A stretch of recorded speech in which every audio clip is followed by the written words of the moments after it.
key is pulling it sideways, not straight, because if it breaks, I might have to go deeper into surgery to get it out. This worm hole. Yeah, I wanted to put that right beside the badge, man. I did. Yeah.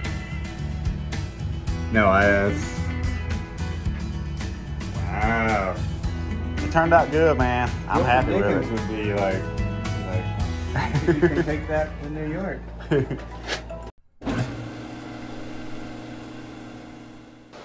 Derek Dickens, I'm very, very stoked about your drum here in particular, because yours is, it means a lot to you. You've salvaged this wood.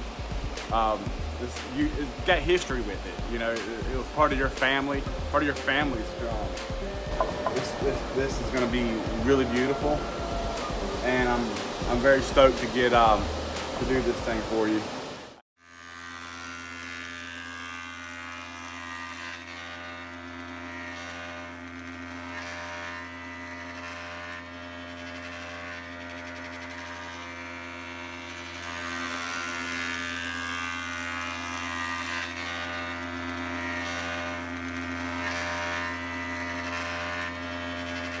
I just got them milled with a planer. I joined them, got them all nice and cleaned up. I'm gonna go ahead and cut another one out, because he gave me these two nice boards to work with, and I want to get the best out of both of them to see. Because Heartpine, let me just go ahead and tell you, it takes a lot more than just, if you have just enough wood with Heartpine, you're gonna be short, because you're gonna have pieces break, you're gonna have splits and this and that. So you really got to check this stuff really good. I decided to go with 4 1/4 in the middle instead of 3. I want to be a little bit wider, and I'm gonna go ahead and cut these out and see how I like it.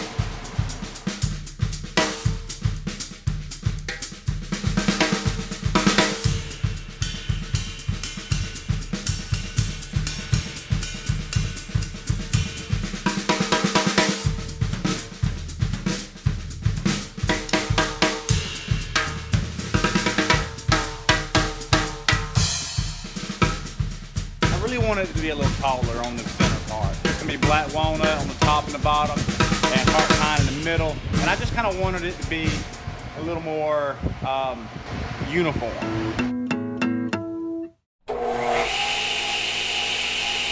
So right here, I took time to draw a line all the way down the side of it, and then I just kind of, that way I can put them back together again.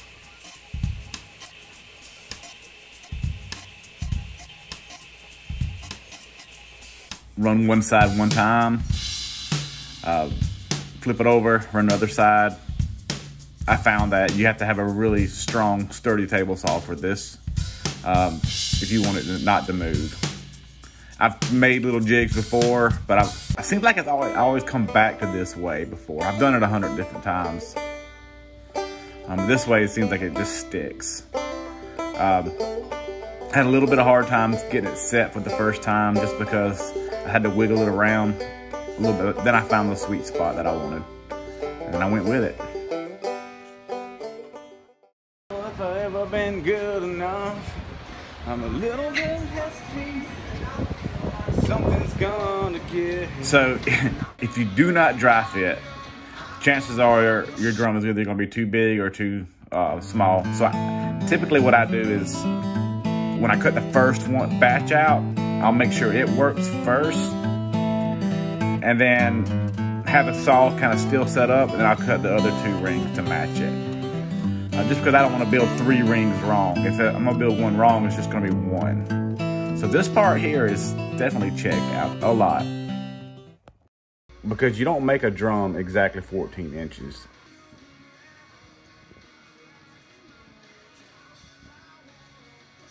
Now this is the part that is so dangerous. Like, if this piece right here was to catch into the wood, it would literally snatch it from my hands and throw it across the shop, which has happened before. The machine does not like this Heartpine at all. This stuff is like crazy hard, and it's biting it, and you can see how much it's taking off right now. It's a process, and it's taking off a lot of material, and I got to be really careful for it not to split. I have to pay special attention to the corners because the corners is where I'm taking off the most material.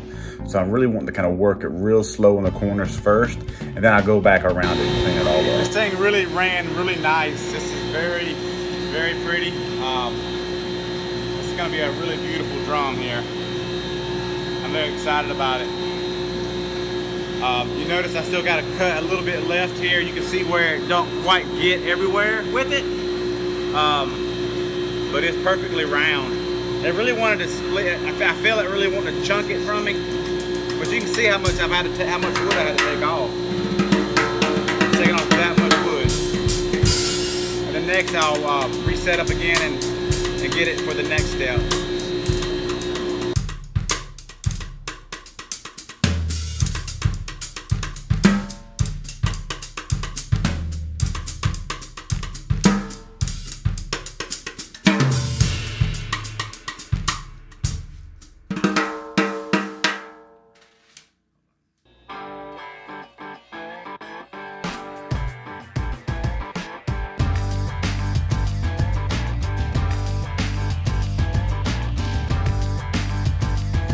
And if anybody would possibly lose a finger in the shop, it would probably be related to this spot right here, because this machine don't care. It don't care that it's taking off your finger or a piece of wood.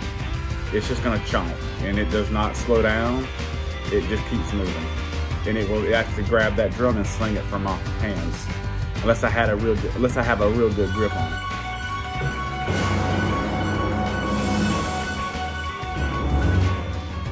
Brother, this thing turned out sick, dude. Man, I just got finished milling the outside of the black walnut now, and God almighty, it is insane. I love the contrast. It just really, it screams warmth and class with the Heartpine. I haven't done one like this yet. And the black walnut on the edges, man, I can't wait to mill the inside of this thing. This thing really turned out good too. It's interesting about the nail holes because the actual metal, it stains the wood. It turns the wood a different color. You know, because it's been in it for 100 years. So, and that rich amber color that is Heartpine's classic for is really cool.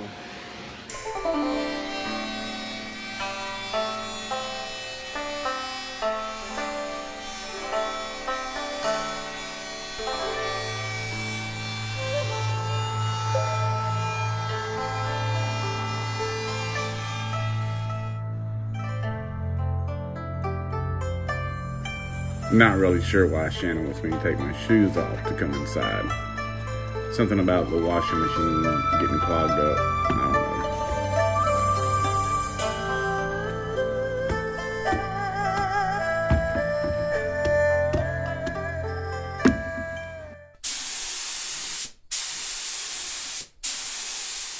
don't know. Basic drum stuff.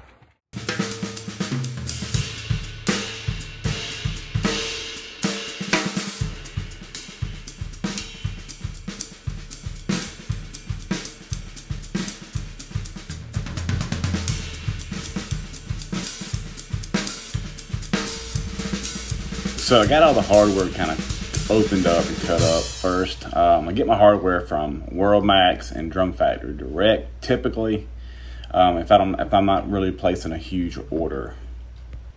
But if I'm just doing one or two drums here and there, that's typically who I get it from. So yeah, I just wanted to take a minute and just kind of wipe all the dust off of any of the drum, make sure that I can see my reflection in it, and I'm good. And it's good. I'm happy with it. And make sure that my edges are still okay, because that's why I got the drum actually sitting in a drum head right now, because I've learned from experience, when you set your drum, once that drum head's down, finished and sanded, nothing can touch it. Even the least little bit will make that edge have a dent or something in it. So I keep it inside of a drum head. And I'm gonna get me a little picture for Instagram real quick, kind of go around the edge of it. So that worked out pretty good. I'm loving that black walnut and that Heartpine. It's a great marriage, really class. It just shoots class. I really probably wish I would have done a little bit more distressing with it. It's the only thing, but I'm really happy with it. Now I got to find me a good tune to jam to. Listen, you can just get your fingernail and you can cut into a bearing edge. I mean, it's just so delicate. And of course, I've got to get my signature right there. So I'm going to sign it. And this thing is just stamping the time and date that this drum can really be seen when it was made. Not to mention, you can watch this video 100 years from now and you know exactly where this drum came from. It's pretty cool. Yeah, this is I think this is 7 Mary 3. It's just an old 90s band. I like it. It's kind of weird how the music that you listen to in your prime, that's kind of the music that sticks to you, you know. This is the kind of the stuff I listened to around the 98 period. And I just love music. It kind of changes the mood. It makes me feel good. And it just really just helps me deal with things.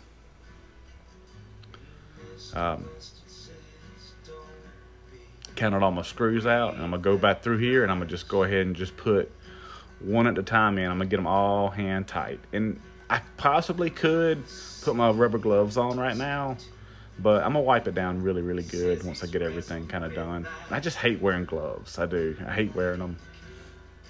I like to have that touch, that feel. And I get it. I probably should wear them, but I'm not really worried about that. I mean, it's not gonna hurt nothing.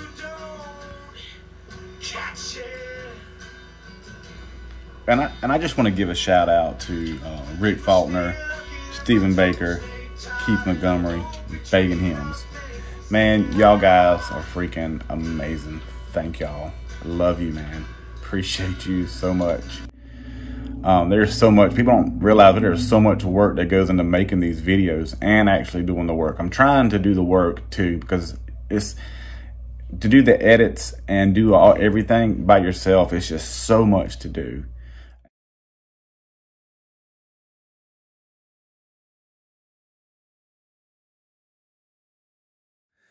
I know exactly how tight they need to be to not never back out, because they got lock washers on these things too.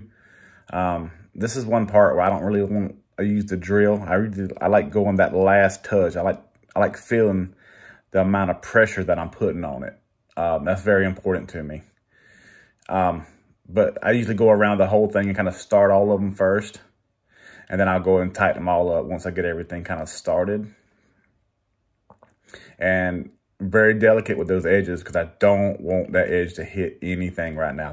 I cannot stress that enough. That bearing edge cannot touch nothing. I used to, way back when I first started, I would put these things together, and there'd be screws and nails and all kinds of crap on top of my table. And I would get my drum finished, and I would turn it over and look inside of it, and there'd be like dents all in the bearing edge and stuff. So I got really good with trying to make sure that the quality is better, because here's the thing, we're always growing. We're getting better and better and better. The drums that I'm making today are so much more better than the ones that I was making in 2013. I'm just saying.